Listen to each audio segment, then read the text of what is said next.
Sebentar ya. Sekarang pertemuan ke-13 ya.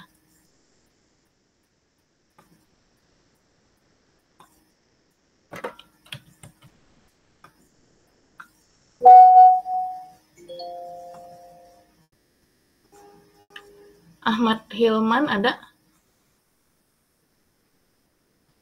Nggak ada. Ahmad. Hadir, Bu. Daniel Julio Septianus. Hadir, Bu.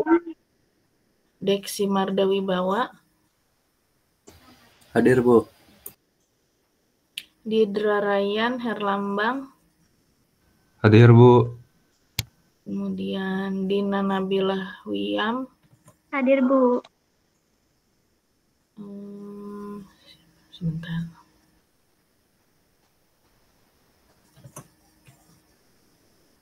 Tadi sampai Dina ya. Fadli Mahesa.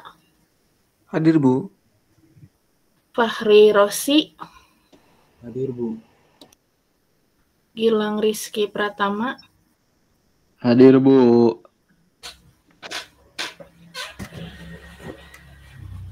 Cinta Desvina. Hadir, Bu. Kiroman Mahbub. Hadir, Bu. Laras Janwa Puspa. Kalau Laras itu sakit, Bu. Gitu. Mirza Arya. Hadir, Bu. Muhammad Dafa Yasir Abdillah. Hadir, Bu. Kemudian Muhammad Zaki Putra Darmawan. Hadir. Fauzan Ardiansyah. Hadir, Bu. Mufti Ardi Wiguna. Mufti ada? Nggak ada ya?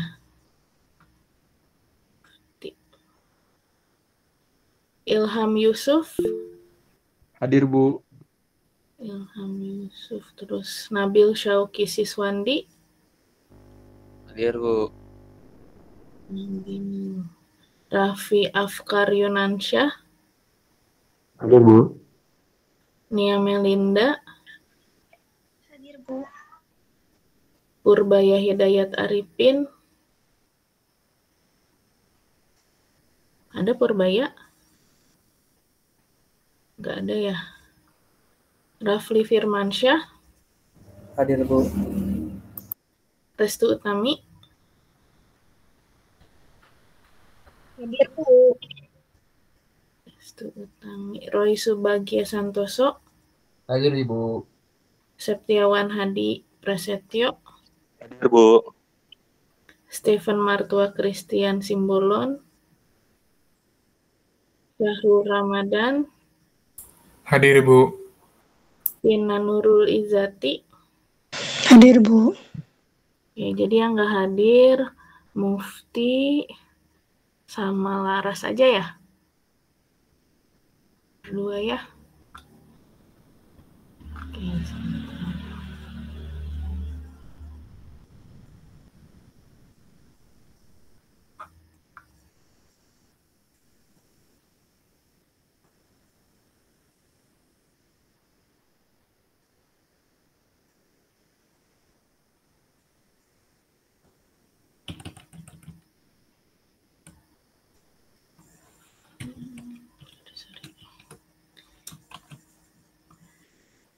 Oke, kita mulai ya. Bismillahirrahmanirrahim. Assalamualaikum warahmatullahi wabarakatuh. Selamat pagi semuanya.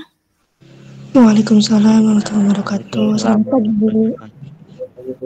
Jadi ini kita udah masuk ke pertemuan yang ke-13 ya tadi ya. Hanya ini saya lupa sama di semua kelas juga. Baru nge-share yang kuesioner untuk penilaian antar teman ya. Jadi mungkin saya share screen dulu. Ini ya. Jadi ini sebenarnya penilaiannya harusnya ada 2 kali. Jadi untuk yang UTS sama yang UAS karena ada beberapa kasus di mana mahasiswa itu dari pertemuan pertama sampai yang pertemuan di tengah-tengah itu semangat gitu ya. Tapi pas dari UTS ke UAS-nya turun gitu semangatnya. Nah, jadi nanti di sini kalian sebagai penilai ya. Jadi kan satu kelompok itu ada 4 orang ya, semuanya ya sama. Nggak ada yang cuman bertiga ya. Betul? Iya, Bu. Ya, jadi satu kelompok itu temannya ada 3 orang kan ya. Di sini kalian menilai 1, 2 ya, sama 3. Itu saya pisah setiap mahasiswa yang dinilainya itu jadi 3 section ya, 3 orang 3 section. Ini di sini silahkan isi data diri kalian. Kemudian di sini baru pilih urutannya mah bebas ya. Kan ada 3 temennya, siapa duluan yang mau dipilih gitu.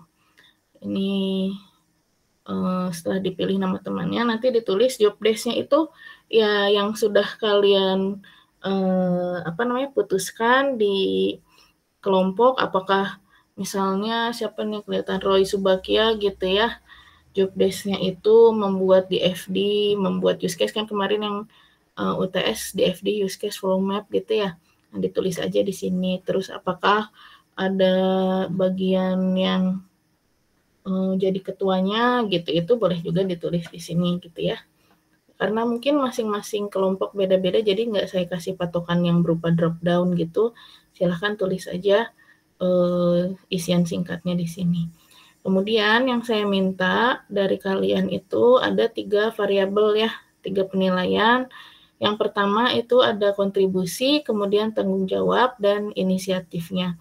Ini semua harus diisi dalam bentuk angka, dalam rentang 0 sampai 100, itu tergantung bagaimana penilaian kalian saat bekerja dengan teman kalian ini gitu ya. Kontribusinya bagaimana, tanggung jawabnya bagaimana, kemudian apakah inisiatifnya tinggi atau tidak.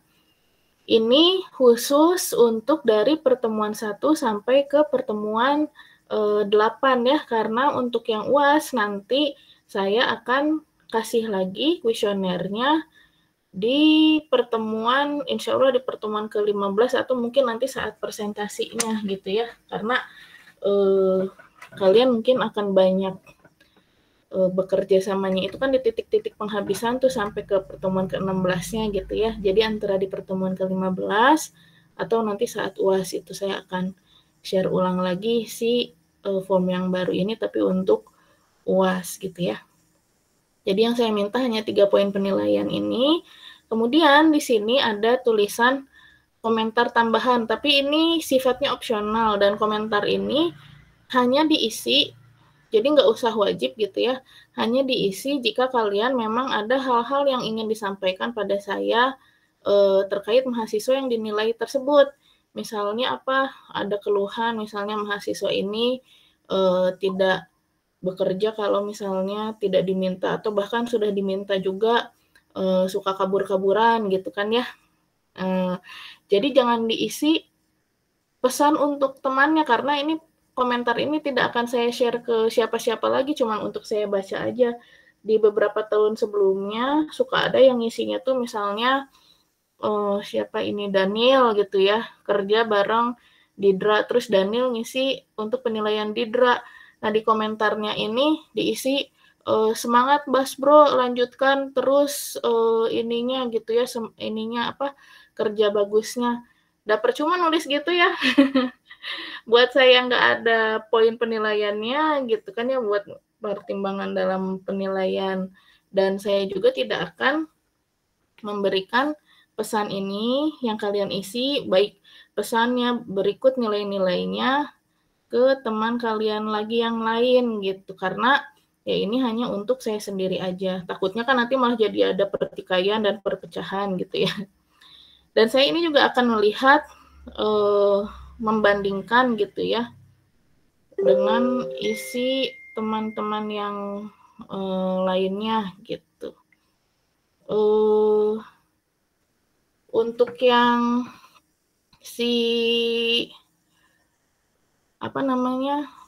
isi-isi yang lainnya ini nanti misalnya ada siapa Fahri Rosi ke Fadli Mahesa gitu. Ngisi nilai jelek ya, si Fahri itu ngisinya 0 semua buat Fadli. Tapi misalnya Gilang ngisi ke Fadli 100, Kinta juga ngisi ke Fadli 100. Nah, berarti kan patut dipercayakan gitu ya objektivitasnya si Fahri ini. Apakah dia objektif atau subjektif gitu ngisi nilainya. Jadi itu juga nanti akan saya, kalau ada kasus-kasus yang seperti itu, mungkin akan saya cross-check kembali. Karena takutnya kan ada juga mahasiswa yang sentimen gitu ya. Karena kayaknya aku bakal diisi nilainya jelek nih, ya udahlah aku juga ngasih ke yang lain yang jelek lagi gitu. Nanti kita akan lihat ada yang namanya standar deviasi gitu. Nah, dari standar deviasinya itu kita lihat kayak gimana nih gitu ya rentang perbedaan nilai dari satu teman ke teman yang lainnya. Gitu kira-kira ya. Mudah dimengerti ya untuk pengisian nilainya. Ada yang ingin ditanyakan dulu? Aman jadinya ya? Oke, kalau gitu kita masuk ke yang lain dulu. Terus ganti share screen-nya.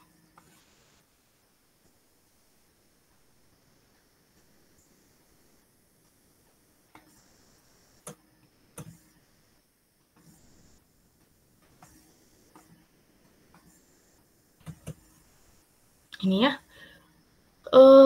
Kalau nggak salah di kelas ini saya udah share tentang komponen penilaian ini yang untuk UAS atau belum? Udah ya? Sudah, Bu. Sudah, Bu. Kalau yang konten SRS-nya udah belum? Belum? Sudah, Bu. Oh, udah juga. Kayaknya belum deh kalau yang kontennya. Udah belum? Belum, Bu. Belum. Belum, Bu. Oke, kalau gitu ya, bentar. Ini tuh bisa pakai pen ya.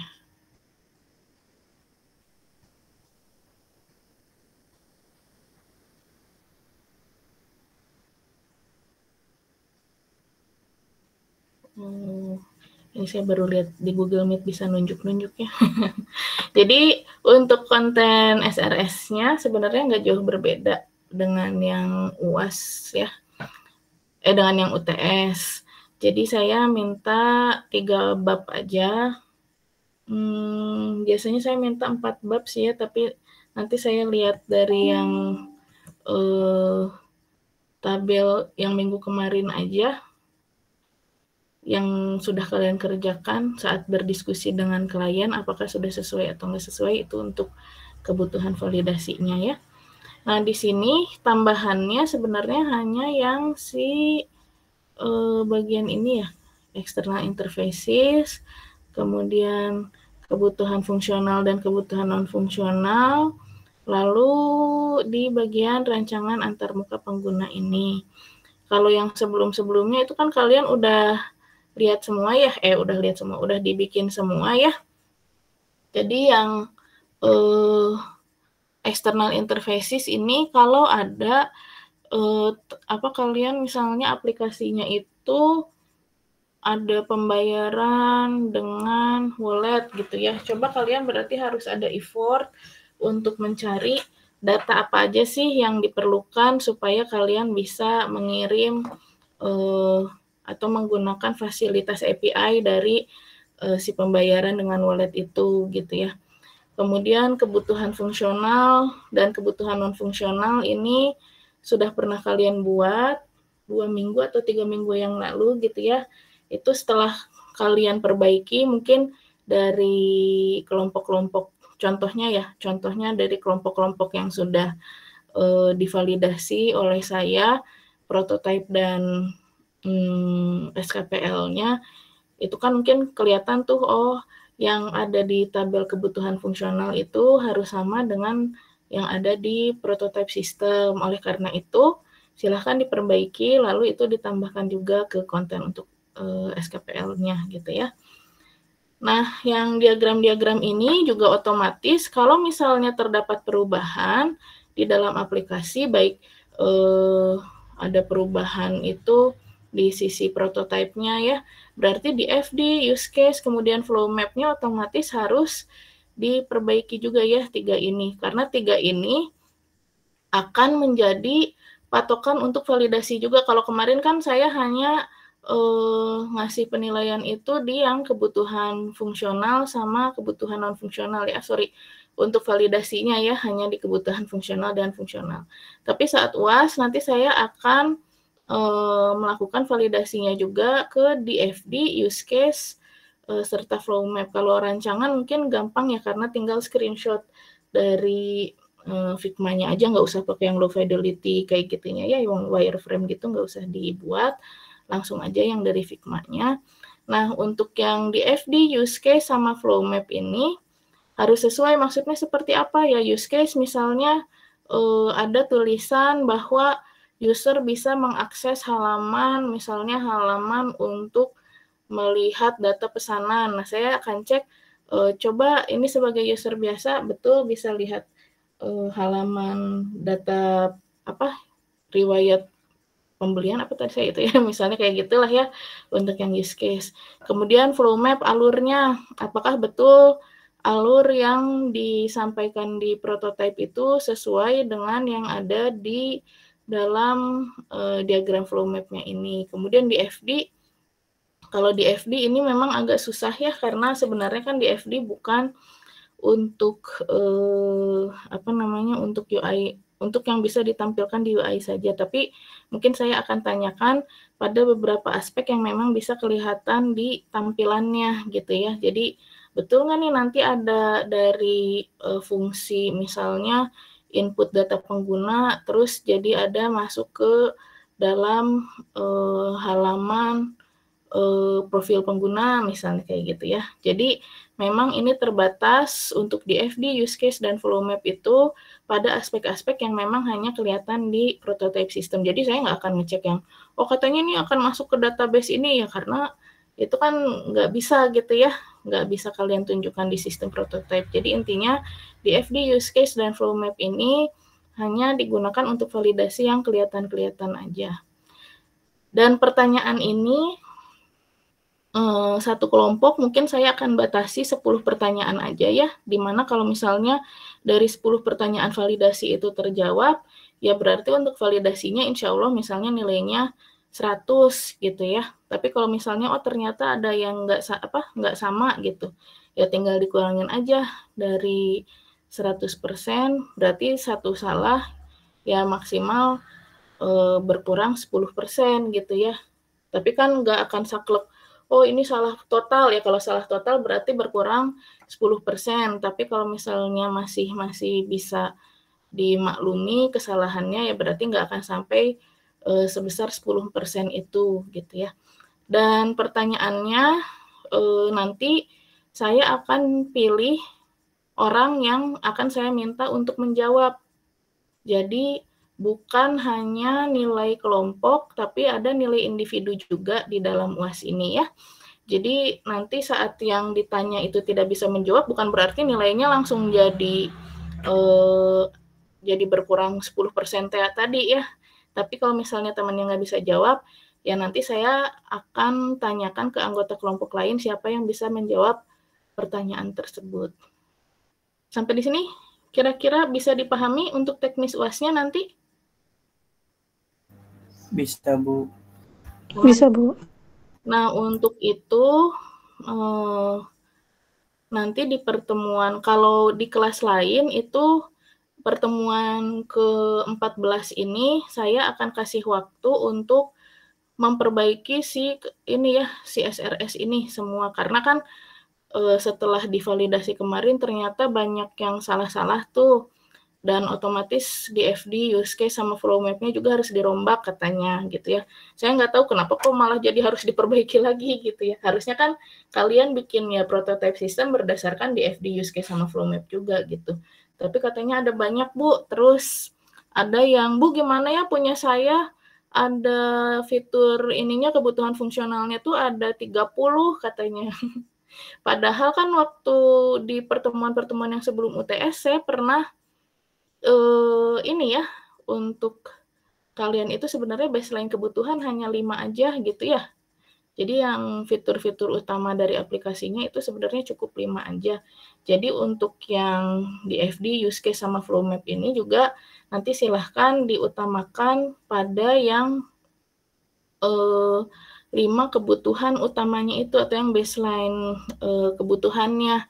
Jadi nanti juga saya nggak akan mana ini yang di prototype system kok di DFD-nya nggak ada, ya karena mungkin saya asumsikan berarti yang dijadikan baseline kebutuhannya itu hanya 5. Tapi tentu saja yang di FD, use case, sama flow map 5-nya itu nggak boleh beda-beda, jadi harus sama semua ya yang namanya baseline kebutuhan. Nanti di kebutuhan fungsionalnya mungkin akan saya minta untuk tandai mana yang ada di FD, use case, sama flow map-nya. Jadi nggak usah semuanya, misalnya ada 30 dibuat semua gitu. Tapi ya kalau misalnya mau dibuat semua itu jadi nilai tambah. Begitu juga ini yang ada di seluruh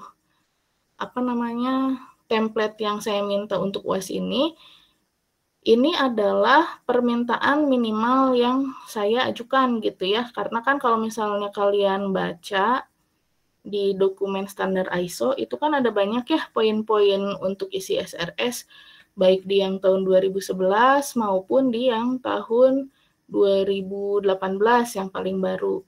Nah, kalau misalnya kalian mengerjakan minimal seluruhnya ini sudah tercukupi, terpenuhi dengan baik, insya Allah nilainya udah bisa mencapai 100 gitu. Tapi kalau misalnya nanti kalian ada tambahan-tambahan dari yang SRS, Bu saya mau nambahin tentang logical database-nya, atau misalnya ada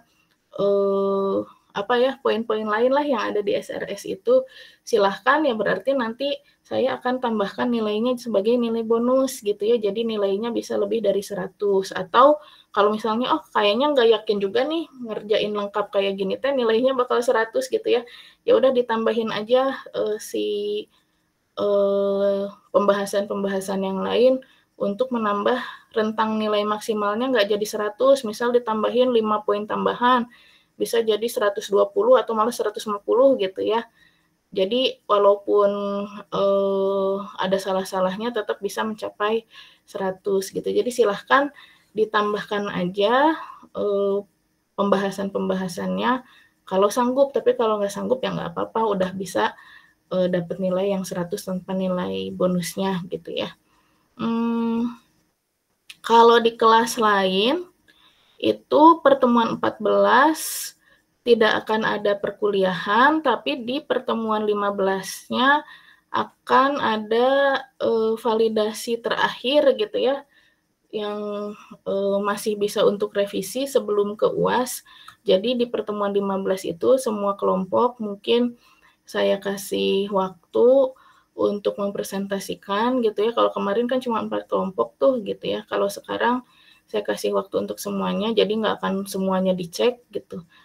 Tapi beberapa contoh aja untuk revisi sebelum UAS, revisi terakhir. Karena kalau UAS ya udah nggak ada revisi lagi gitu ya. Jadi penilaian terakhir nanti di pertemuan ke-16-nya itu gitu. Nah, terakhir nanti di sini kalau kelas ini terserah pertemuan ke-14 mau langsung yang validasi akhir, pertemuan 15-nya yang jadi banyak waktu untuk revisi ke UAS-nya, atau mau pertemuan ke-14-nya yang untuk ngerjain kelengkapan si ini sebelum validasi terakhir, gimana? Jadi pertemuan 14 yang mau kosong nggak ada kuliah, atau mau pertemuan 15 yang kosong gitu ya. Mungkin saya vote aja sekarang ya, yang mau pertemuan 14-nya ada pertemuan, berapa orang silahkan raise hand.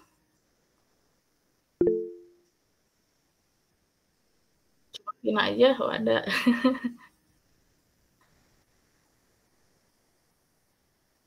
Ada berapa orang? Ini 12. Saya hitung mundur ya. Dari 5, 4, 3, 2, 1, 14 orang. Itu yang pertemuan ke-14-nya nggak ada pertemuan ya? Gimana tadi saya lupa. Yang ada pertemuan, Bu. Yang apa? Yang ada pertemuan. Oh, yang ada pertemuan ya. Oke, kalau yang pertemuan sekarang diturunin semua tangannya. Yang mau di pertemuan ke-14 nggak ada pertemuan, tapi 15 ada. Siapa? Berapa orang? 3, 4. Oke, saya hitung mundur ya. Dari 5 ke 1, 5, 4, 3, 2, 1. Cuma 8 orang ya. Jadi, udah telat ya. Jadi yang fixnya kalau di kelas ini minggu depan kita ada pertemuan. Nah, pertemuan 15-nya mungkin yang lebih ini untuk waktu revisinya setelah validasi terakhir itu ya. Nah, karena minggu depan udah nggak ada UTBK tanggal 27 ya, itu silahkan lagi ke Kinta didiskusikan untuk pertemuan terakhir itu kita mau online atau offline di lab ya, karena UTBK seharusnya sudah beres, jadi kita udah bisa pakai lab. Nanti tolong dilaporkan ke saya ya, Kinta ya. Baik, Bu. Oke, untuk UAS ini ada pertanyaan? Ya, silahkan Rafli. Bu izin bertanya, kalau misalnya external interface itu maksudnya gimana ya, Bu?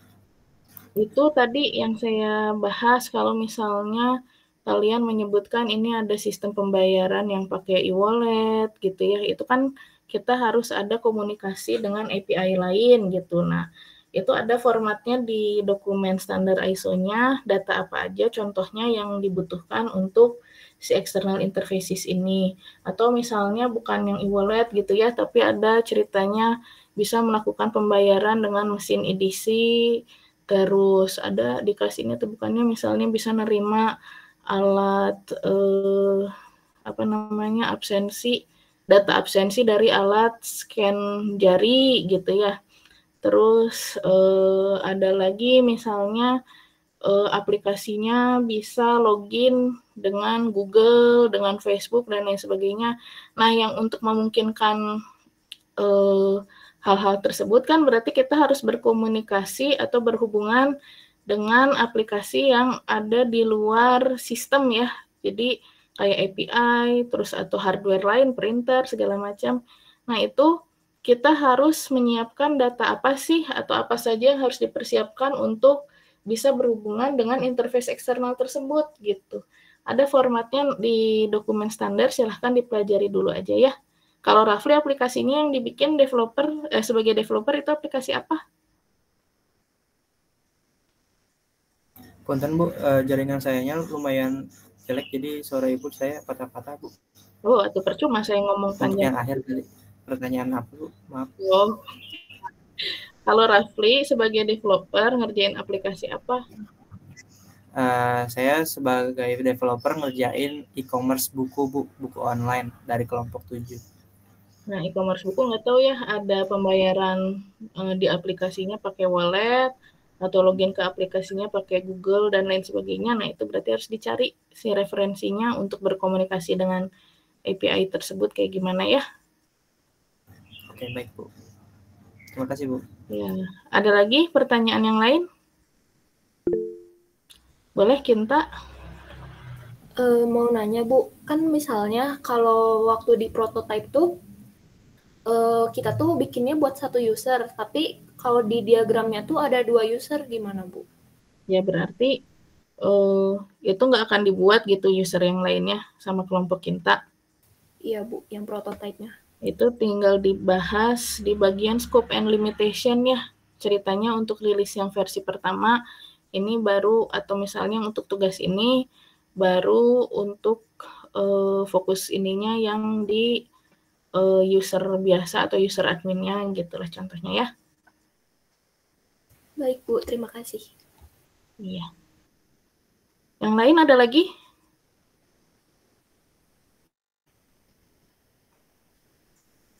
Udah cukup? Nanti kalau misalnya ada yang baru kepikiran, silahkan tanyakan di grup Telegram aja ya. Kalau udah cukup, mungkin saya akan mulai untuk materi terakhir di mata kuliah ini ya.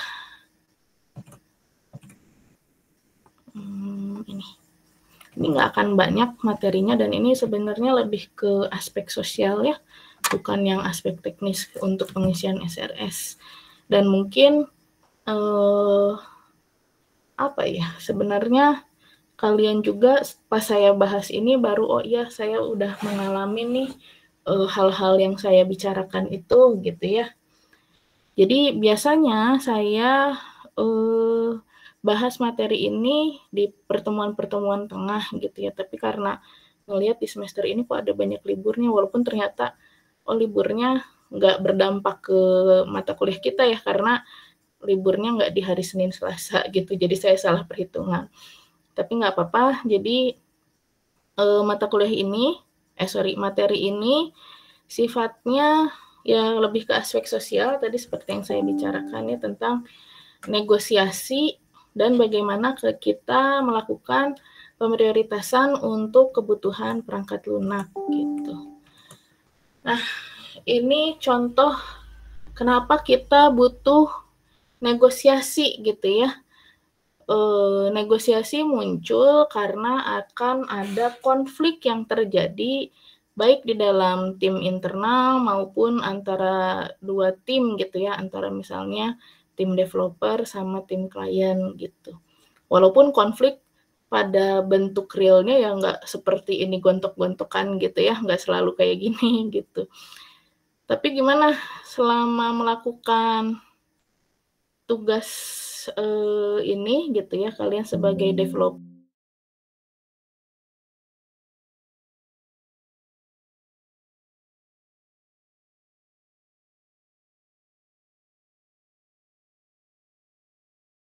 bentuk lain, atau sama sekali tidak ada konflik di kelompok kalian?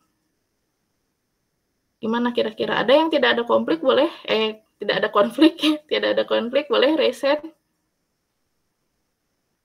Aman-aman aja Bu, kita mah gitu ya. Nggak ada yang resen berarti, oh ini ada Vina. Aman-aman aja, oh berarti Vina pandai menahan diri mungkin ya. Kalau yang lain gimana nih? Ada yang kelompoknya ada konflik? Paling saling menambahkan aja. Nambahin apa? Nambahin kerjaan atau nambahin bantuan? Nambahin kerjaan sih Bu. Nambahin kerjaan nih. Ada yang kurangnya gitu, kurang detail. Nambahin kerjaannya, nambahin beban gitu maksudnya, bukan? Nah, ini konflik ini ya aspeknya bisa jadi konflik dalam kebutuhan gitu ya, konflik itu. Kemudian bisa juga dalam konflik yang di luar terkait kebutuhannya ini gitu ya. Mungkin saya pernah cerita juga di kelas ini terkait saya pernah dulu bikin sistem akreditasi yang mana di dalam sistem akreditasi itu ada banyak sekali gitu ya si pemangku kepentingannya atau stakeholder-nya gitu. Kemudian masing-masing stakeholder itu merasa punya kepentingan yang harus diprioritaskan gitu. Siapa sih yang nggak mau diutamain gitu ya. Jadi masing-masing stakeholder itu ngerasa kayak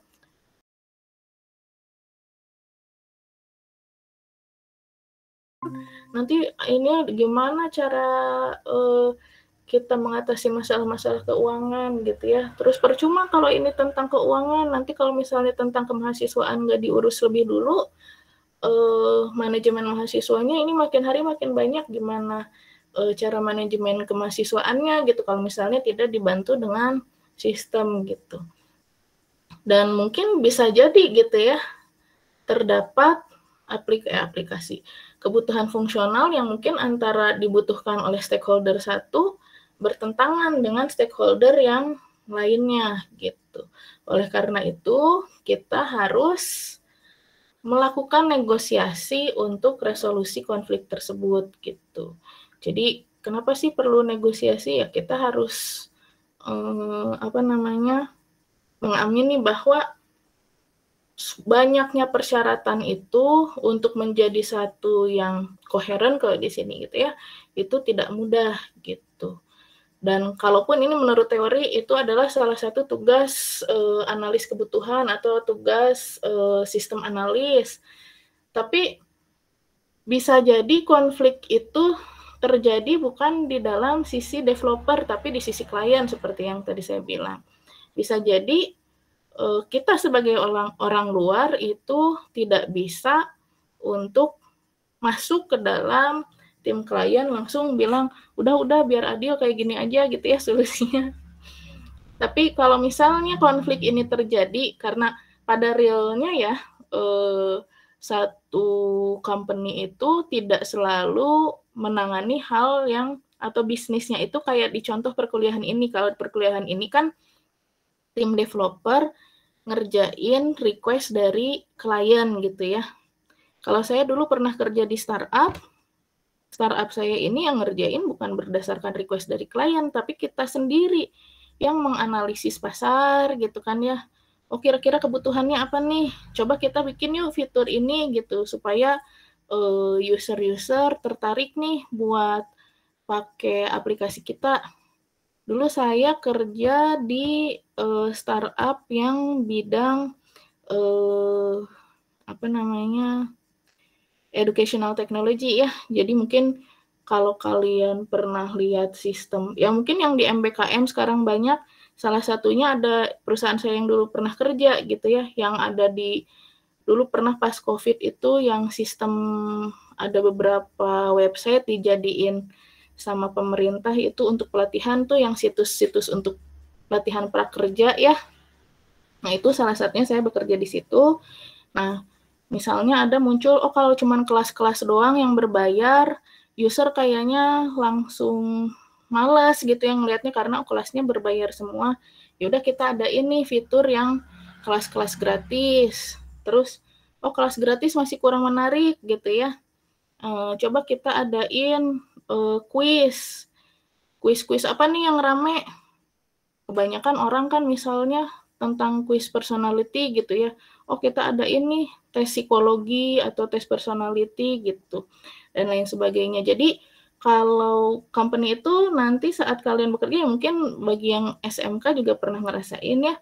Jadi bikin software itu bukan berdasarkan request dari klien aja. Nah, walaupun demikian, belum tentu tidak akan ada konflik di dalam internal tim. Bisa jadi ada konflik juga gitu ya, yang berawal dari ide-ide teknis, tapi nanti berakhir pada sentimen-sentimen personal gitu ya.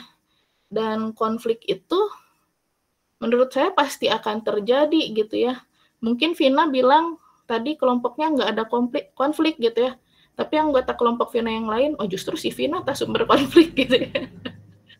Bisa jadi kayak gitu ya, wallahu alam gitu ya, bukan saya, ini contoh aja ya, bukan saya mau bermaksud menjatuhkan Vina. Jadi biasanya konflik itu pasti akan ada, karena apa? Kita berurusan dengan orang lain gitu ya, saat terjadi komunikasi biasanya akan terjadi konflik. Jangankan dengan orang lain gitu ya, kita aja sama diri sendiri selalu ada konflik kan ya, konflik batin gitu kan ya. Misalnya sekarang, si Bu Asyifa sekarang kuliah nih materi kelasnya Bu Asyifa gitu.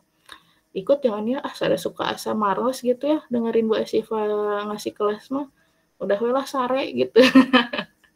Contohnya gitu ya, konflik antara ngikutin nafsu mungkin ya, atau misalnya bisikan-bisikan setan, atau misalnya kalian jadi terbatas produktivitasnya. Sebenarnya bukan karena orang lain, tapi karena diri kalian sendiri gitu kan ya. Kalian misalnya lagi main game, pas lagi main game nggak enjoy karena urang teh kuduna ngerjakeun tugas atau harusnya aku teh ngerjain yang lain gitu ya. Nah itu kan muncul konflik-konflik gitu ya.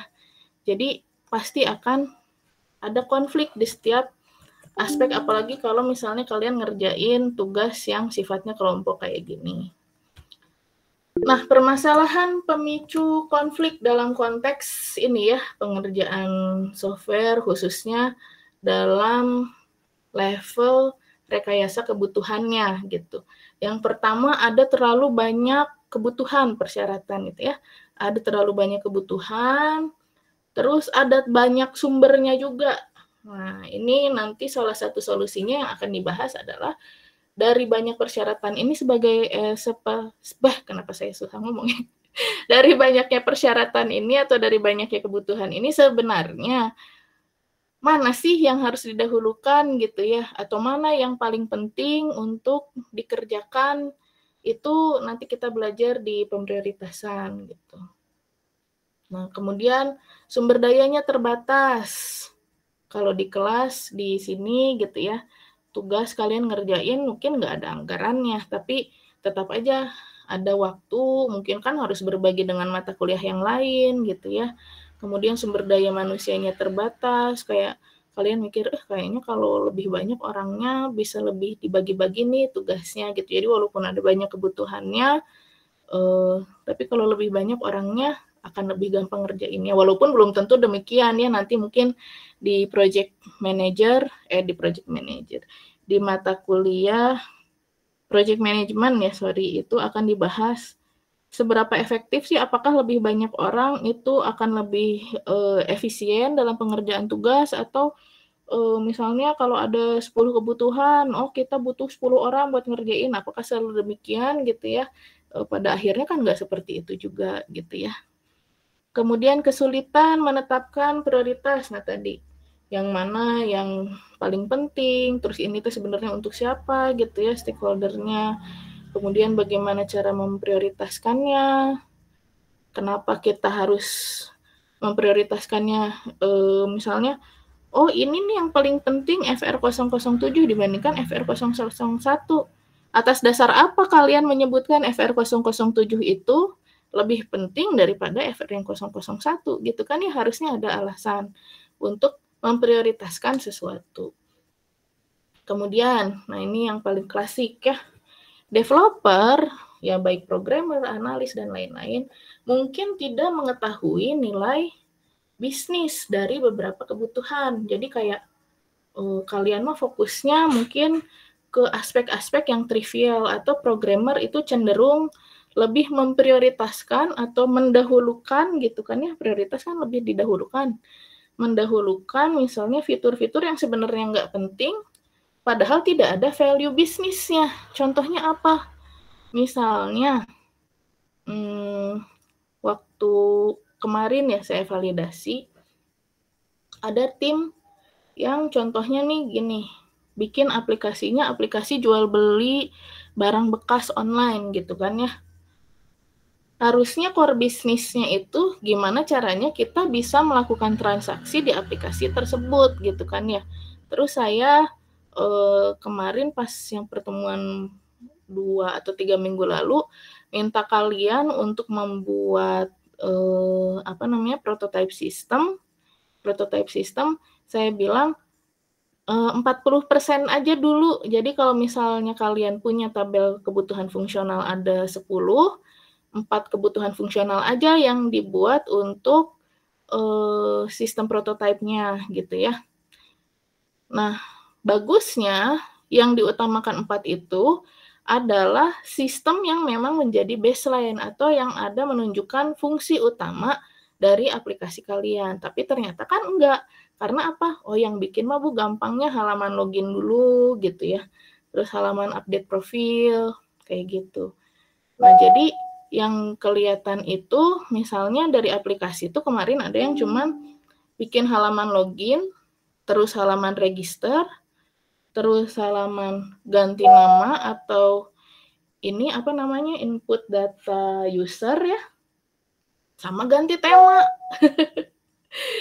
Kebayang nggak kalian ada aplikasi yang fungsinya itu hanya ada 4 fitur itu gitu. Jadi kan begitu login, masuk, cuman bisa update data diri aja, terus ganti warna. Udah weh. Kebayangnya kalau kalian ketemu aplikasi kayak gitu pada rilis pertamanya gitu ya misalnya. ini aplikasi apaan gitu kan. Jadi kayak yang apa namanya, jangan-jangan ini aplikasi mau ngambil data kita gitu kan ya, untuk dijual ke provider ini gitu, pengepul data yang di mana istilahnya, yang di dark web gitu kan ya misalnya. Nah jadi itu karena kita sebagai developer cenderung ya mengutamakan hal-hal yang mudah-mudah aja gitu. Yang pasti ada di setiap aplikasi memang login gitu ya, update profil, walaupun ya ganti tema memang masih belakangan lah ya. Nah di sisi lain, klien mungkin tidak mengetahui kompleksitas implementasi dari beberapa requirement gitu ya, beberapa kebutuhan, beberapa persyaratan ini. Jadi contohnya misal klien ini pokoknya kayak tadi ya untuk gontokan. Pokoknya saya mau FR007 ini yang paling diutamakan, yang paling duluan selesai gitu. Terus hanya dalam waktu 1 minggu balik lagi, mana nih FR007 udah beres atau belum? Dia nggak tahu misal FR007 itu tidak akan bisa berjalan tanpa misal dibuat FR001, FR002, FR003, sampai FR006. Baru bisa fungsionalitasnya FR007 itu dibuat gitu ya. Ya sama halnya tadi juga login memang harus dibuat, karena kalau misalnya enggak dibuat ya nanti aplikasi ini hak aksesnya seperti apa misalnya kayak gitu ya. Jadi ada gap di sini, misalnya programmer nggak ngerti value bisnis, tapi mungkin si klien juga memang nggak ngerti kompleksitas dari kebutuhan yang diajukan oleh mereka gitu. Jadi dalam melakukan atau dalam proses pemprioritasan ada perbedaan pendapat antara programmer sama klien ini. Sampai di sini ada pertanyaan? Aman, lanjut ya. Mungkin ini juga, oh iya nih kemarin ada pernah ribut masalah ini gitu ya. Pernah yang mana nih yang harus didahulukan? Wah, ini mah nggak diajarin juga bisa gitu ya. Kalau kalian waktu kemarin siapa nih yang mau jawab? Kan kemarin saya minta 40% dulu ya dari sistemnya. Kalian mengutamakan 40%-nya itu, memprioritaskannya metodenya kayak gimana? Apa yang duluannya? Coba saya tunjuk absen berapa ya? Tanggal 20. Absen 20 Nia Melinda. Ada Nia? Nggak ada Nia ya? Hadir, Bu. Nggak ada. Ya Nia, gimana kemarin melakukan pemprioritasan waktu tugas yang saya minta untuk dibuat dulu 40% aja prototipe-nya? Yang diduluin yang kayak gimana fitur-fiturnya? Untuk yang pertama tuh halaman utama. Suaranya Nia kecil nggak? Apakah suara saya terdengar? Wah. Coba mungkin ke teman sekelompoknya Nia, siapa yang bisa jawab? Minta bantuan. Pas sekelompok sama Stefan. Kemarin dikerjainnya langsung semua atau 40% dulu kelompoknya Stefan dan Nia?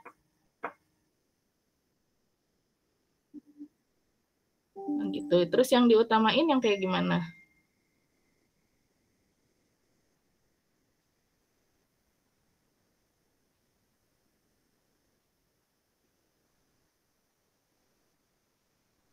Atas dasar apa itu duluan yang diutamain, Stefan?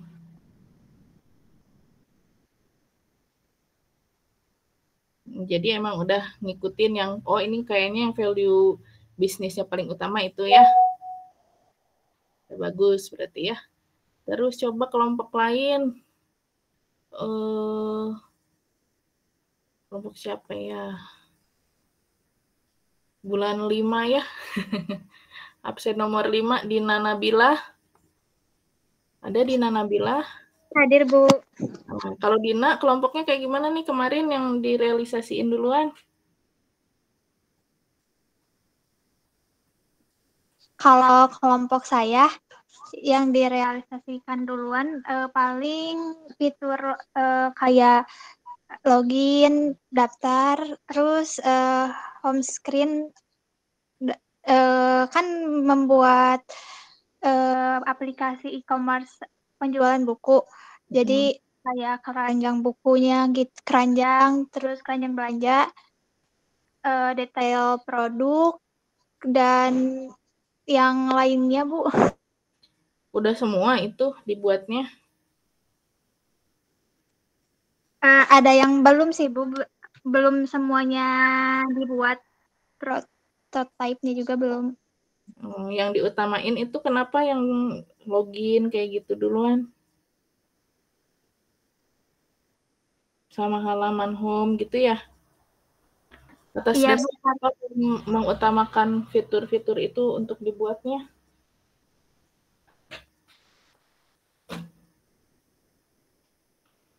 Nggak pakai dasar apa-apa, cuman rembukan aja gitu ya? Iya, Bu. Oke, ya nggak apa-apa ya. Nanti kita belajar gimana caranya untuk melakukan pemprioritasan ya, contoh-contohnya. Oh, ini masih ada lanjutannya ya. Ini tadi sebenarnya udah dijelasin juga sih ya, yang permasalahan yang lain yang memicu konflik. Tadi kan stakeholder yang berbeda memiliki tujuan dan prioritas yang berbeda gitu. Jadi punya pandangan masing-masing lah ya. Kemudian ini company seringkali kekurangan data, metrik itu alat ukurnya ya. Kemudian teknologi yang sistematis untuk mendukung proses penentuan prioritas. Jadi kayak ya tadi gitu ya, pas ditanya kalau misalnya kalian fiturnya nggak terlalu banyak, ya mungkin ya jalanin aja gitu ya, nggak usah pakai diprioritasin dulu. Tapi kalau misalnya memang kayak yang contoh kelompok di kelas lain tuh ada yang fiturnya sampai 30, nah dalam waktu 4 bulan ini bisa nggak direalisasiin semua gitu ya. Itu harusnya memang kita belajar melakukan pemprioritasan gitu. Kemudian yang paling terakhir ini ya dari masing-masing nih sikap tidak produktif.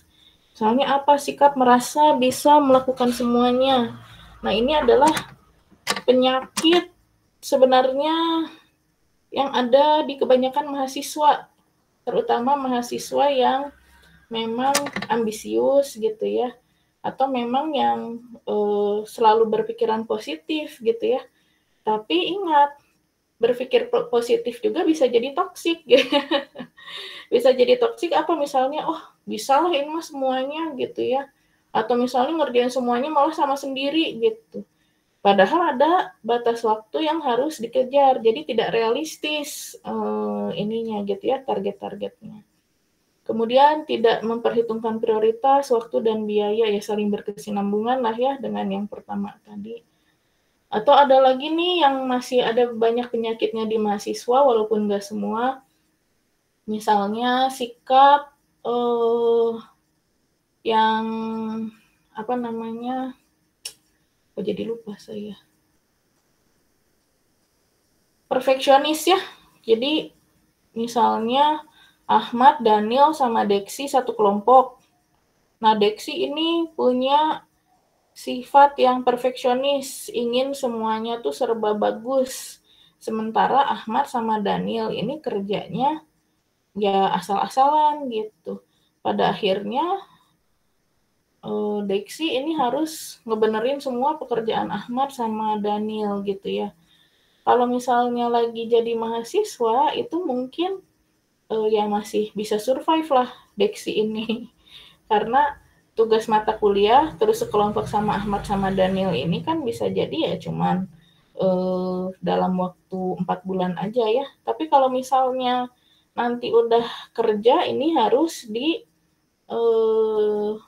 di maintain juga egonya gitu ya untuk menjadi perfeksionis.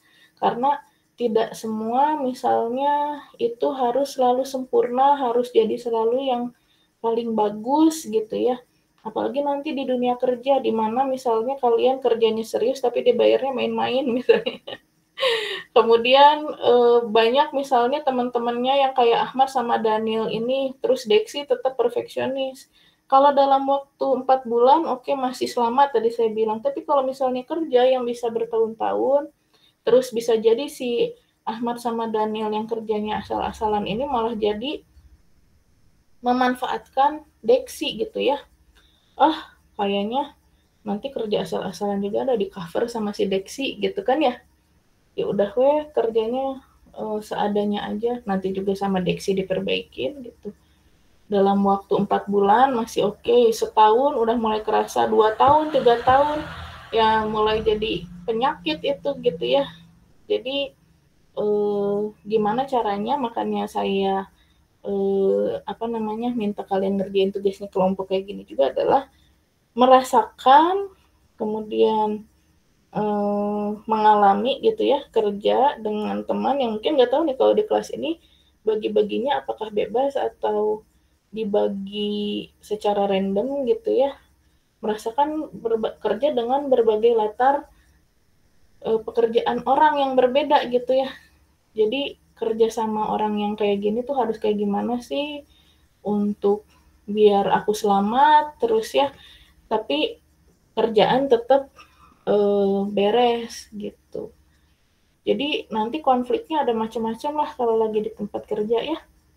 Dan sikap tidak produktif, ya perfeksionis juga sebenarnya salah satu sikap tidak produktif, walaupun nanti bisa kita lihatnya dari sisi positif ya. Kalau sikapnya perfeksionis biasanya pekerjaannya bagus, tapi ada banyak ketidakbaikannya juga, karena misal dari sikap sikap perfeksionis ini justru nanti orang kalau misalnya terlalu perfeksionis, jadi karena kayaknya nggak mungkin ngerjain kayak gitu, udahlah nggak usah dikerjain. Ada juga yang kayak gitu ya tipe-tipenya.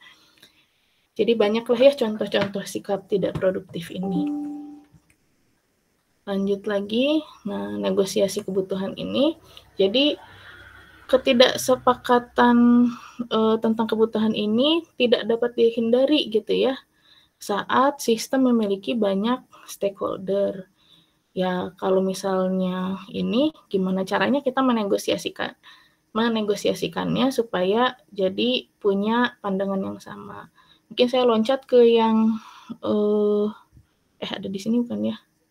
Jadi intinya memang kalau misalnya ada stakeholder banyak itu pasti mau tidak mau kita akan mengecewakan satu pihak gitu ya. Satu pihak tuh jadi ya kita nggak bisa nyenengin semua orang gitu ya, pasti ada yang akan kecewa misalnya karena merasa tidak diprioritaskan. Tapi mau gimana lagi, kita dengan misalnya metode pemprioritasannya kita, kebutuhan ini terpaksa tidak didahulukan gitu kan ya.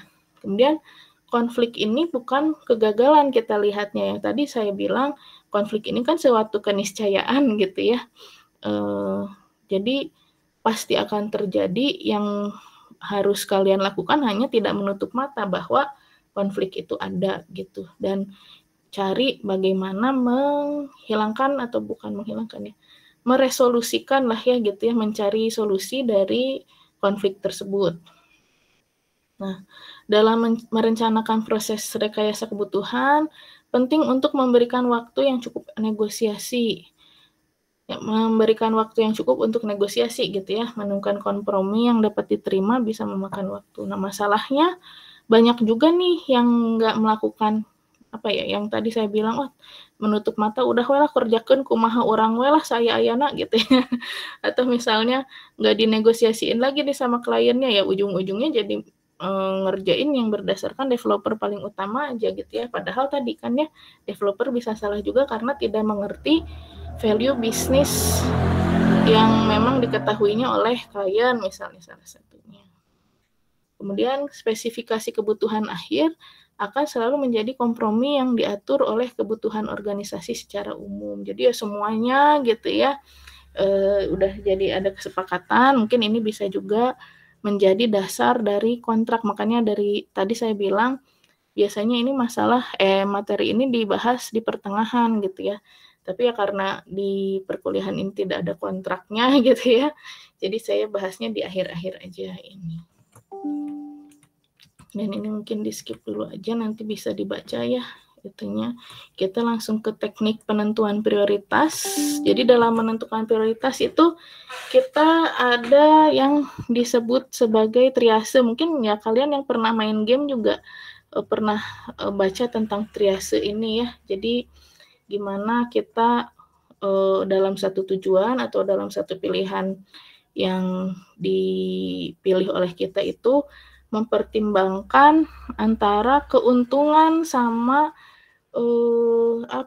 cost yang harus dibayar. Jadi value-nya ke kita apa, cost-nya itu yang harus dibayar itu apa gitu ya. Jadi titiknya ini kalau dibuat itu jadi kayak segitiga gitu.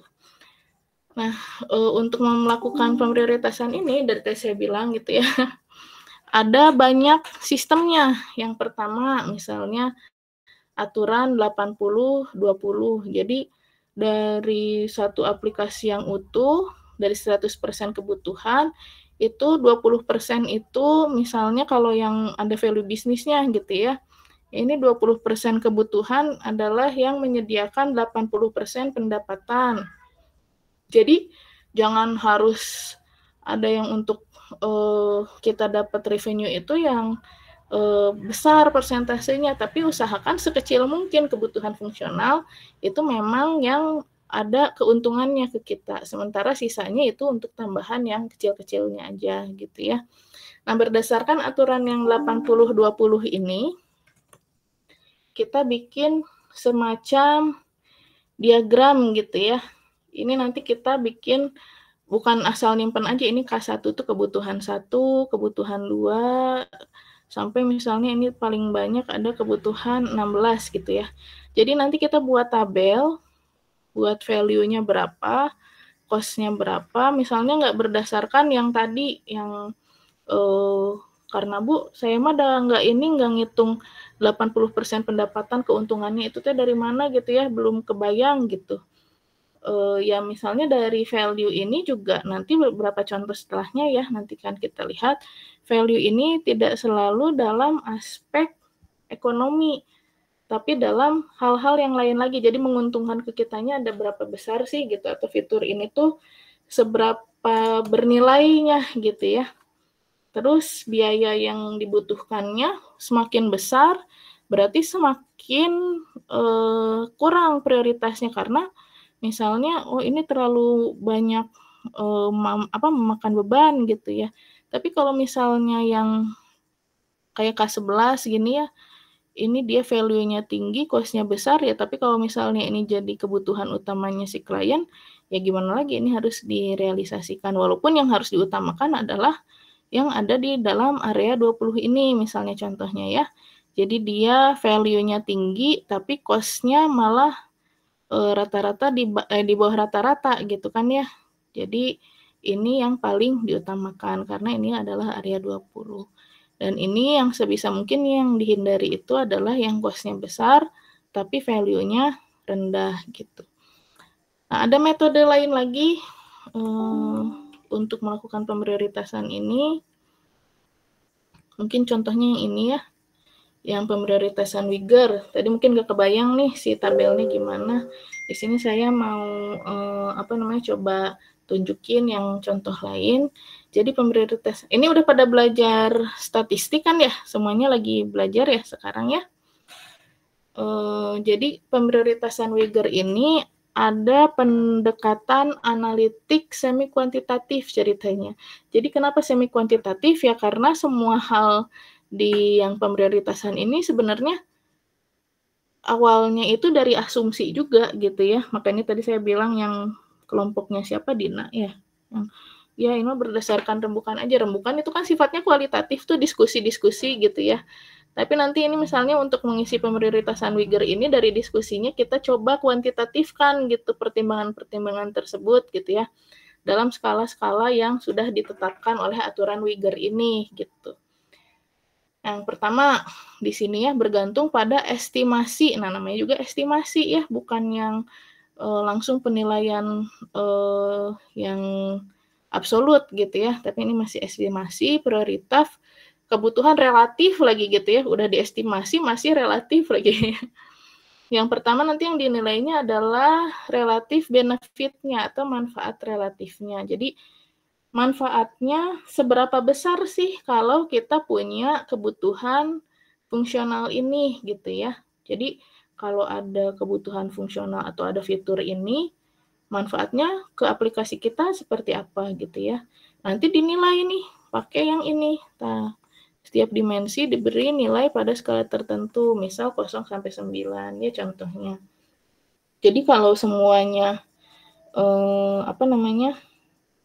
dinilai 0 sampai 9 ya nanti ngitung manfaat relatifnya antara 0 sampai 9 kira-kira seberapa bermanfaat si fitur ini, diisi nanti nilainya antara 0 sampai 9. Kemudian relatif penalti ya, hukuman relatif terhadap stakeholder. Atau misalnya di aplikasi ini, kalau misalnya si fitur itu tidak direalisasikan atau tidak diprioritaskan, kita bakal rugi seberapa besar gitu ya. Nah, seberapa besarnya sama juga diisi dengan yang nilai 0 sampai 9 ini gitu ya. Jadi yang manfaat relatif diisinya 0 sampai 9, yang hukuman relatif juga sama 0 sampai 9. Jadi positif negatifnya tetap senilai gitu. Kemudian relatif cost, biayanya seberapa besar untuk merealisasikan atau untuk mengutamakan daftar kebutuhan ini atau spesifikasi yang kita bicarakan ini gitu ya. Sama risiko relatifnya, oh ini seberapa sulit, atau misalnya ya rumitnya seberapa tinggi gitu ya. Jadi kita hanya ngelihat dari 4 ini. Tapi ini lebih baik daripada yang sebelumnya tadi, yang ini ya. Karena kalau yang ini, kita hanya ngelihat berdasarkan si cost sama value aja. Tapi kalau yang Wigger yang ini, kita ngelihat pakai 4 variabel. Nah, contohnya kayak gimana? Nah, kita isilah di sini. Ini silahkan bisa di-download nanti si template-nya ini gitu ya. Kita ngisi relatif benefit-nya nih. Misalnya ada, ini contoh aplikasi chemical tracking system kalau yang ada di sini ya.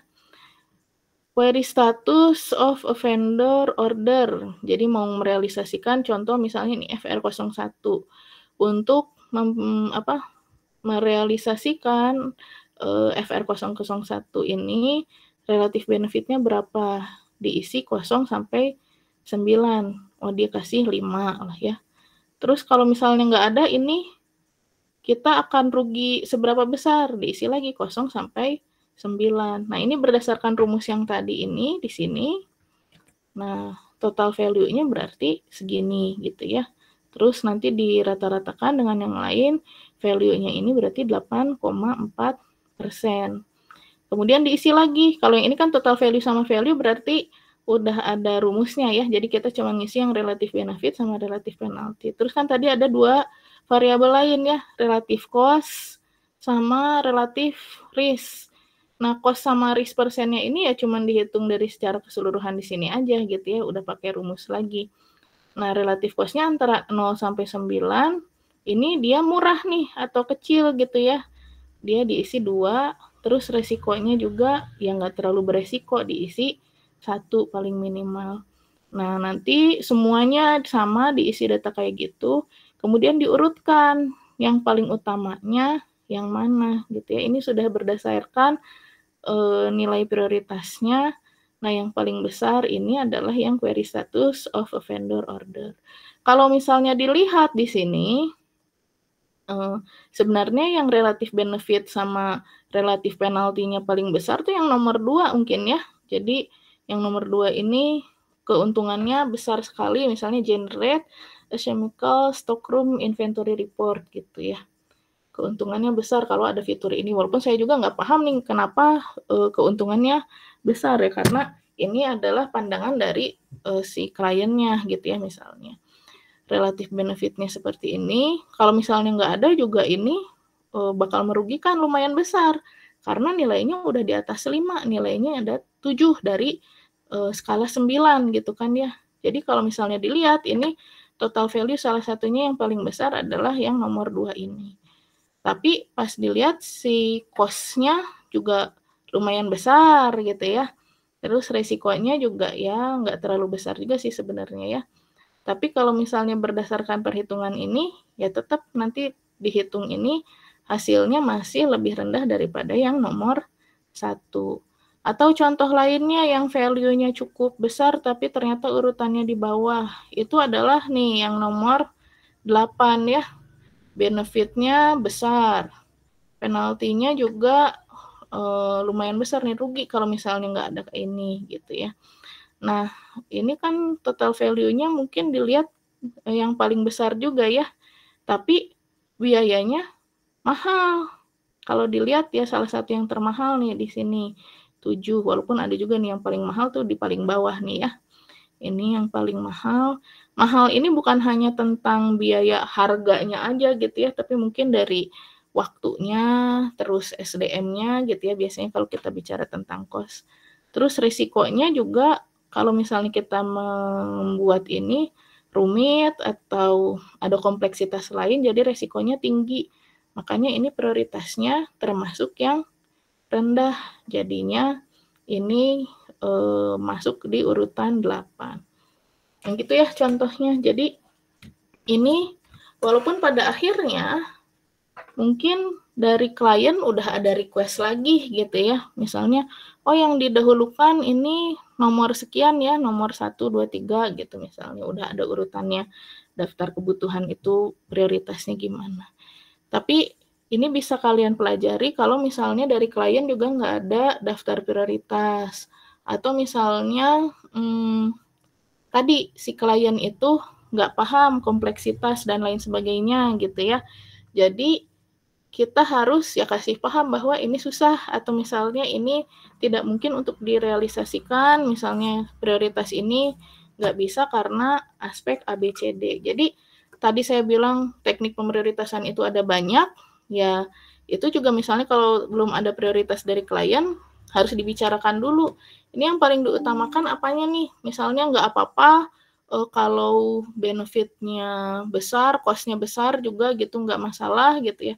Makanya di sini ada relative weights lagi, mungkin ini jadi pengalinya gitu ya. Nggak apa-apa lah misalnya si benefitnya ini yang jadi penilaian utama atau pertimbangan utamanya ini dikali 2 gitu.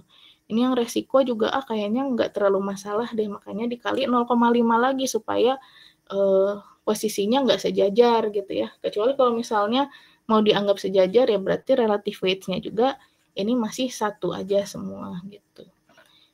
Ini contoh pemprioritasan Wigger yang tadi saya bilang lebih lebih objektif dibandingkan dengan yang 80-20 tadi, hanya berdasarkan dari cost dan value aja. Ada lagi contoh yang lainnya, ini yang skala prioritas. Jadi kalian buat 4 kolom gini isiannya ya, berdasarkan apakah penting atau tidak penting, atau urgent atau tidak urgent gitu ya, mendesak atau nggak mendesak gitu. Ya ini juga mungkin secara tidak sadar, bukan hanya dalam diskusi atau dalam konteks kebutuhan perangkat lunak aja ya, tapi dalam kalian kehidupan sehari-hari juga saat akan melakukan sesuatu sebenarnya bisa juga kan kalian pas pagi-pagi nih mau ngerjain apa, tugas ada banyak, ya bikin dulu lah kayak gini gitu ya, yang paling mepet deadline-nya yang mana, berarti disimpan di sini misalnya, karena itu penting tugas. Atau misalnya yang paling mepet tapi nggak terlalu penting, misalnya apa ya, misal disuruh orang tua ke warung, nggak apa-apa lah bisa sama si adik itu mah atau yang lain gitu, makanya prioritasnya rendah karena misalnya bisa dilakukan oleh orang lain. Tapi kebanyakan kalian justru ngerjain yang di sebelah sini nih, yang katanya don't do this gitu ya, tidak penting dan tidak mendesak, misalnya apa, main game gitu kan ya, scrolling TikTok dan lain sebagainya, itu tidak penting gitu ya, tidak mendesak juga. Kenapa mendesak? Kenapa jadi penting? Tapi jadi kalian kerjain gitu kan ya istilahnya. Nah, itu kan berarti skala prioritasnya ada yang salah di sini. Ya mungkin skala prioritasnya di otak kalian udah benar, tapi ya tetap aja dilakuin gitu ya. Berarti bukan salah skala prioritasnya, tapi pada saat eksekusinya. Jadi ini contoh yang sederhana karena kalian juga banyak menggunakan ini di kehidupan sehari-hari. Kemudian mungkin secara tidak sadar juga waktu kalian diminta untuk mengerjakan tugas yang udah 40% dulu dari 100% kebutuhan fungsional yang ada gitu ya. Mungkin kalian juga secara tidak sadar sudah menggunakan teknik yang skala prioritas seperti ini. Atau ada lagi yang lain gitu ya, kalau tadi si yang pemprioritasan Wigger ini udah pakai variabel yang fix. Jadi relatif cost, relatif penalty, bukan relatif cost, ini relatif benefit ya. Kemudian relatif cost sama relatif risk. Nah, ada lagi yang lain, pakai AHP atau Analytic Hierarchy Process. Ada yang pernah dengar ini sebelumnya? Nggak ada ya? Baru dengar sekarang. Kalau zaman saya dulu kuliah, ini salah satu topik yang lumayan rame juga untuk dipakai skripsi ya, walaupun udah mulai rada ya berkurang juga gitu, udah nggak terlalu rame sih, tapi di akhir-akhir lah ya, karena teknik ini ya sekarang kebanyakan udah diganti sama apa ya, kalau kita bicara tentang AHP ini adalah sistem pengambilan keputusan gitu ya, dan sekarang sistem pengambilan keputusan udah banyak tergantikan oleh yang lebih high level lagi pakai AI gitu kan ya. Tapi untuk melakukan pemprioritasan, ini salah satunya juga bisa dipakai. Nggak tahu nanti akan diajarkan di mata kuliah machine learning dan lain sebagainya mungkin ya. Jadi kalau yang tadi si pemprioritasan Wigger, itu variabelnya hanya ada 4, kemudian rumusnya juga udah ada sendiri gitu ya. Nah kalau AHP ini rumusnya juga udah ada sendiri, tapi nanti variabelnya bisa lebih dari 4, dan masing-masing variabel itu udah ada bobotnya masing-masing lagi. Jadi kayak yang tadi ada relative weight-nya gitu ya. Untuk yang AHP ini nanti misalnya variabelnya mau cuman ada 3 atau mau 5, mau 6 itu bisa, dan ada bobotnya tersendiri lagi. Tapi ini mungkin lebih kompleks, jadi nggak saya bahas di sini. Cuman jadi ini sebagai salah satu contoh aja gitu ya untuk pengambilan prioritas itu, metodenya yang bisa dipakai kayak gimana aja sih. Ini sebenarnya bisa jadi bahan diskusi kalian untuk menunjukkan pertimbangan yang logis dan objektif saat kalian misalnya lagi negosiasi. Oh ini nih prioritas kalau dari tim kami menyarankan seperti ini gitu ya. Ada misalnya dengan teknik ini atas pertimbangan. Tadi kan ya kalau sebelumnya kita nggak tahu nih atas pertimbangannya apa. Kalau misalnya berdasarkan yang Wigger, kita mempertimbangkan berdasarkan keuntungan relatifnya, kemudian kerugian relatifnya, biaya sama resikonya gitu. Jadi saat akan diskusi dengan klien atau diskusi dengan sesama tim kalian, itu kalian udah punya dasar yang objektif dan logis. Karena pada dasarnya gitu ya, pada prinsipnya negosiasi kebutuhan ini harus menjadi proses yang objektif gitu. Makanya kita butuh perhitungan-perhitungan yang kuantitatif tadi, walaupun mulanya dari kualitatif gitu ya. Penilaian harus menjadi kebutuhan ini berdasarkan pada kebutuhan teknis dan organisasi, walaupun pada kenyataannya ya seringkali berbeda. Tapi kita tahulah konsep-konsepnya ya, kita mempelajari gimana sih supaya melakukan pemprioritasan ini sebagai media yang objektif, supaya negosiasi kita juga ya logis dan objektif gitu. Negosiasi jarang dilakukan hanya dengan menggunakan argumen logis, dan teknisnya dipengaruhi oleh pertimbangan organisasi dan politik serta kepribadian orang-orang yang terlibat. Makanya tadi saya bilang negosiasi ini sosial sifatnya, bukan teknis gitu ya.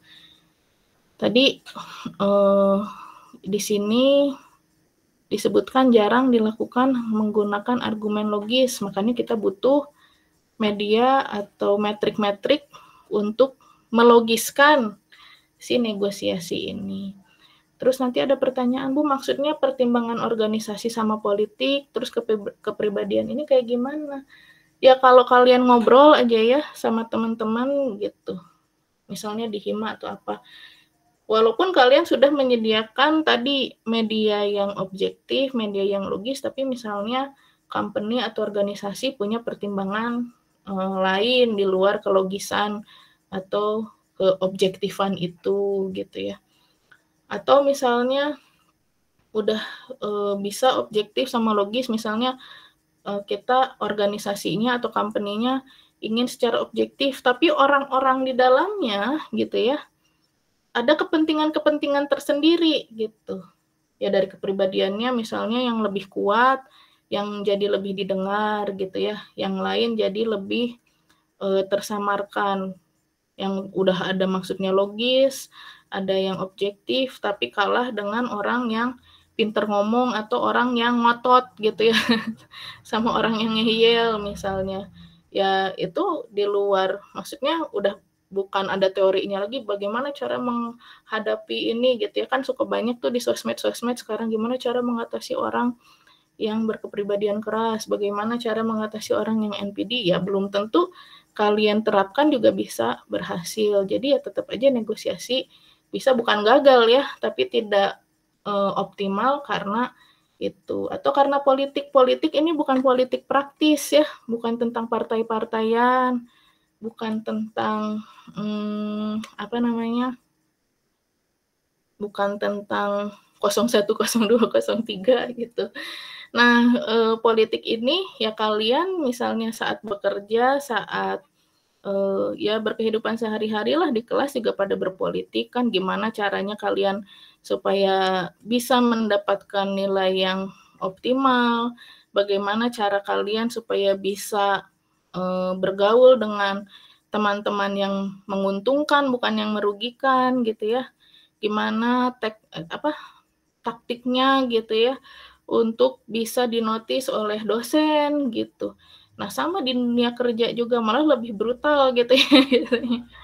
Jadi ada misalnya politik orang yang tidak ingin tergantikan oleh juniornya atau malah orang lain gitu ya. Misal dengan cara tadi berusaha, oh saya bisa ini, saya bisa itu, semua diambil sama dia karena pengen kelihatan bagus. Setelah semua diambil sama dia, kerjaan gitu ya, jadi untuk pemprioritasan kan saru nih, karena dianggap nggak usah, ini mah semuanya bisa langsung beres gitu kan ya. Terus udah diambil semua sama dia, nggak mau di-share ke yang lain gitu. Karena apa? Hanya ingin dia sendiri yang paling dibutuhkan di situ, karena ingin jadi posisinya kuat. Begitu juga salah satu alasan kenapa si dokumen SKPL, dokumen teknis terkait aplikasi ini jarang dibuat, salah satunya adalah karena orang tidak ingin orang lain memang paham ke aplikasi yang dibuatnya, karena tidak ingin tergantikan. Misalnya jadi ada perusahaan, mau ada perusahaan juga memang tidak ini ya, ada yang misalnya ini orang udah lama nih, nanti makin lama makin harus besar kita ngegajinya, udahlah kita ambil orang baru aja yang misalnya gajinya juga bisa di bawah dia gitu ya. Terus nanti pelan-pelan diajarin gitu si aplikasinya, nanti kalau udah bisa baru nih yang orang lamanya kita kick gitu. Bisa ada praktek-praktek seperti itu. Nah, supaya tidak terdapat praktek seperti itu, makanya dia jalaninlah politik yang tadi, menguasai semuanya, terus nggak dibagiin supaya tidak tergantikan. Gitulah ya contohnya yang politik, bukan politik praktis. Ini tadi udah dibahas ya, kepribadian yang kuat dapat memaksakan prioritas mereka pada pemangku kepentingan lainnya, gitu, yang ngotot, yang ngeyel gitu ya. Jadi pas lagi diskusi orang-orang yang lain mungkin nggak bisa sengotot itu gitu ya, atau nggak bisa ngalahin orang itu, jadinya yang jadi prioritas tadi pemprioritasannya yang nggak logis sama nggak objektif lagi.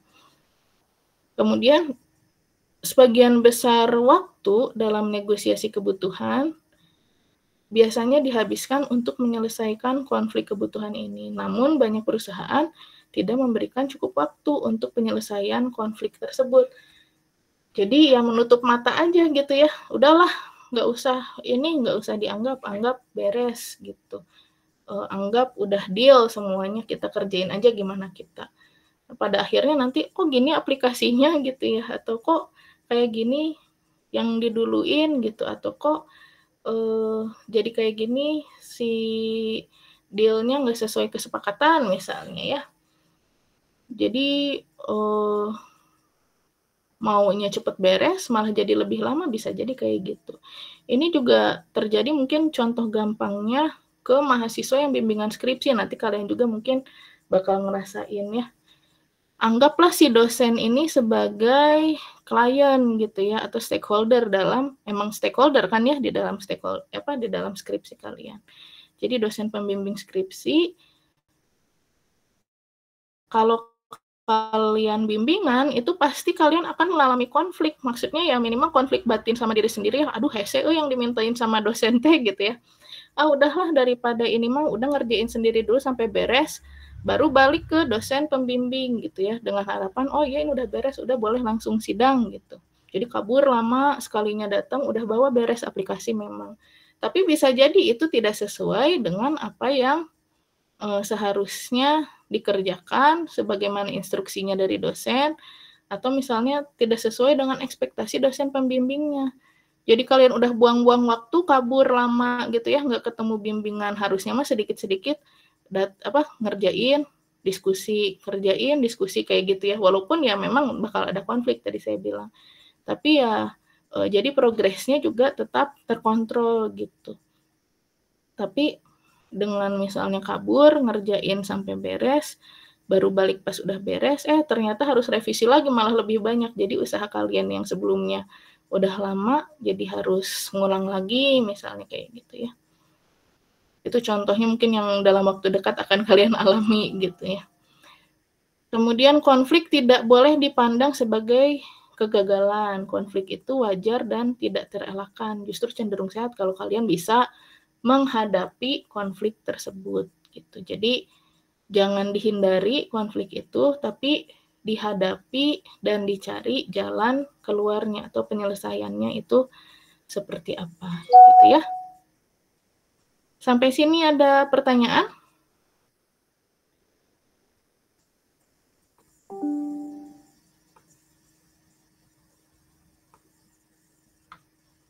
Ini materinya udah habis ya. Sampai di sini. Jadi emang cuma sedikit aja materinya ya. Ya, silahkan Gilang. Bu mau bertanya kan, tadi tuh udah ada manajemen risiko gitu kan ya Bu. Kalau di realnya, mungkin nggak sih Bu kejadian apa yang udah direncanain sesuai metode-metode tadi tuh ternyata lebih sesuai lebih gitu, kayak waktunya ngaret. Itu berarti harus komunikasi ke klien lagi gitu Bu, dan apakah klien bakal menerima atau enggak? Oke, bukan manajemen risiko ya. Kalau manajemen risiko mungkin nanti belajarnya di manajemen proyek ya. Kalau yang tadi itu baru ke pemprioritasan. Jadi sebenarnya bukan, kita nggak ada bicara tentang jangka waktunya berapa lama, tapi lebih ke yang mana sih yang diduluin gitu ya, belum sampai ke berapa lama nih waktu untuk ngerjainnya, karena itu ada di dalam ranah manajemen proyek.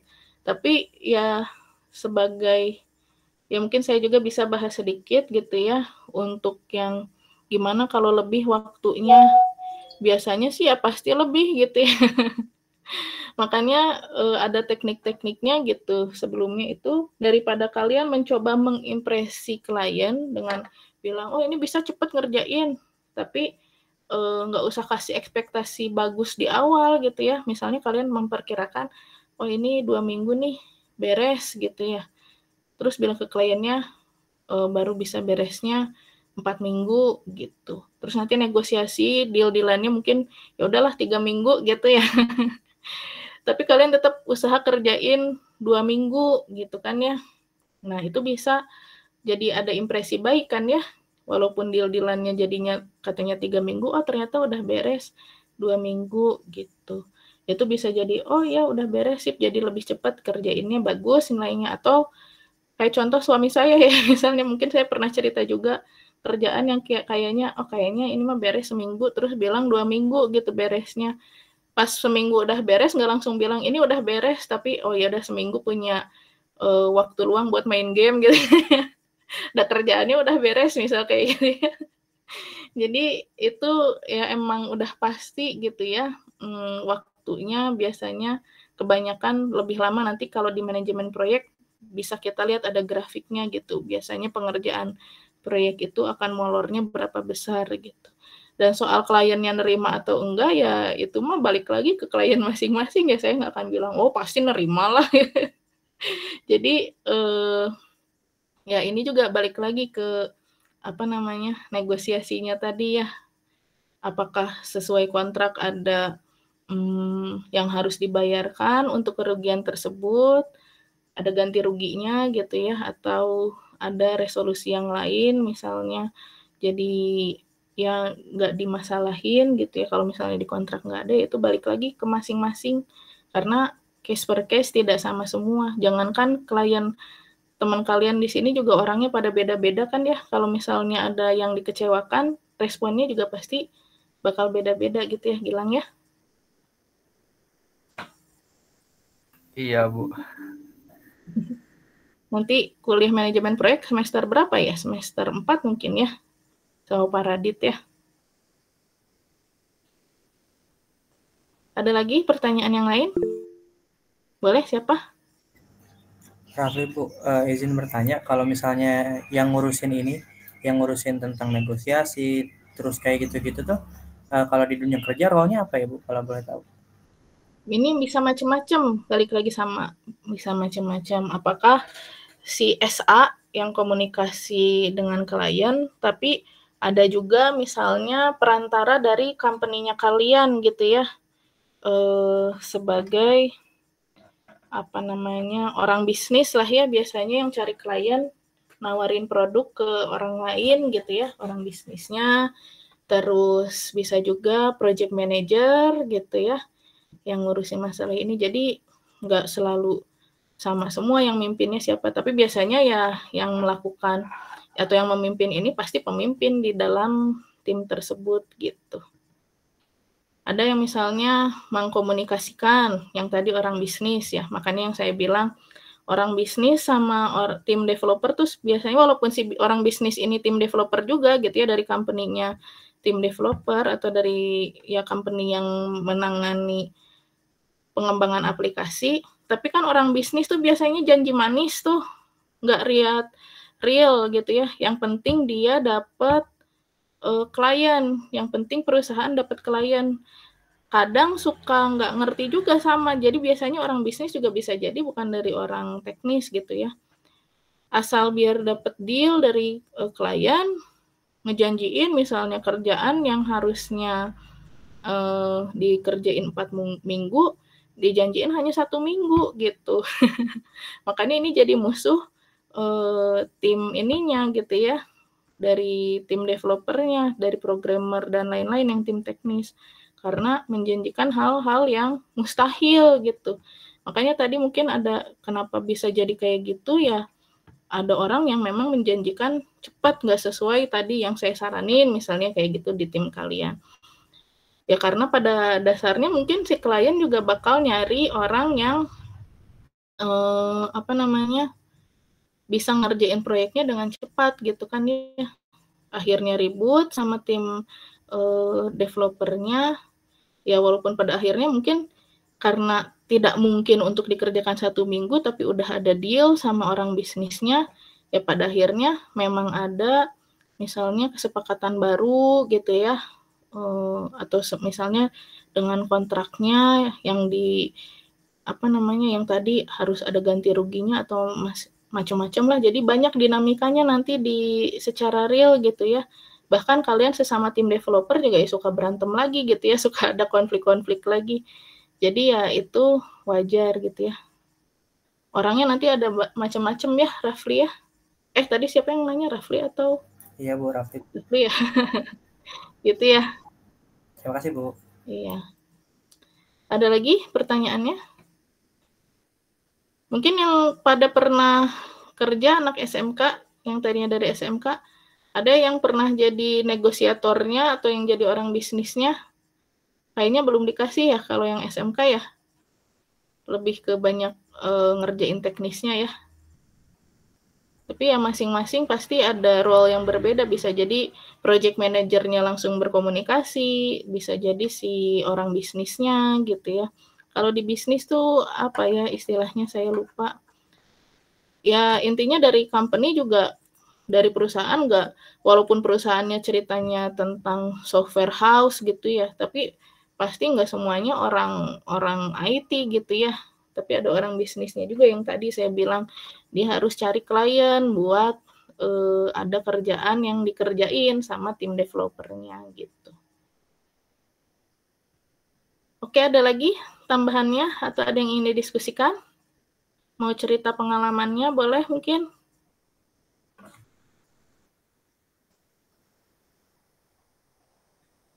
Nggak ada? Udah cukup? Oke, kalau udah cukup mungkin kita akhiri aja sampai di sini gitu ya. Materinya udah terakhir ya. Jadi intinya memang ya yang materi sekarang ini atau kebanyakan yang kalian pelajari di mata kuliah saya ini memang apa ya, teori best practice atau yang paling idealnya gitu. Nanti saat kalian bekerja banyak hal-hal di luar yang di luar teknis, yang non teknis gitu ya. Nanti yang bakal terjadi gitu, yang mungkin tadi diajarin teknik pemprioritasan gitu ya, gimana caranya menghitung prioritas. Tapi pada akhirnya misalnya di company ya udah ada metode tersendiri yang bahkan nggak ada metodenya, tapi ya berdasarkan orang kuatnya aja di situ gitu ya. Udah pokoknya kita kerjain pertama A, B, C, D gitu ya, bisa jadi kayak gitu. Nah untuk tapi terus ngapain itu Bu dipelajari? Ya kalau misalnya ini pasti akan dibutuhkan juga gitu ya kalian yang membedakan ya sebagai mahasiswa apalagi yang RPL gitu harus tahu materi-materi yang ya best practice-nya saat misalnya ini memang dibutuhkan gitu ya. Syukur-syukur nanti kalian memang kerja bukan di company yang toksik gitu ya, tapi memang di company yang terbuka oleh akan ilmu pengetahuannya gitu, bukan hanya serampangan aja gitu ya dikerjainnya, jadi ngulik banget gitu sih ngodingnya ini gitu ya. Jadi untuk materi hari ini mungkin cukup sekian, mudah-mudahan bisa juga diterapkan oleh kalian saat akan menentukan mungkin yang baseline kebutuhan tadi saya bilang ada 5 ya.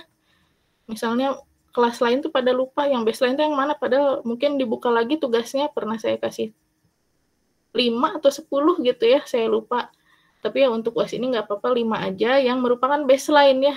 Kayak misalnya tadi yang login mungkin benefitnya yang nggak tinggi gitu ya, tapi ya kalau misalnya nggak ada login, si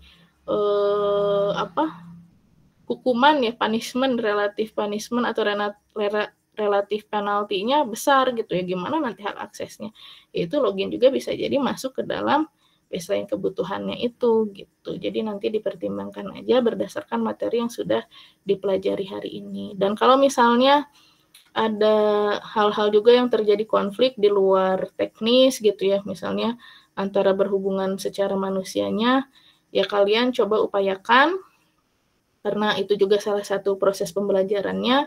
Tapi kalau misalnya setelah diupayakan juga tidak berhasil, saya tadi sudah sediakan yang penilaian, silahkan dilaporkan saja di form penilaian tersebut gitu ya. Mungkin segitu untuk hari ini. Kita ketemu lagi berarti minggu depan ya.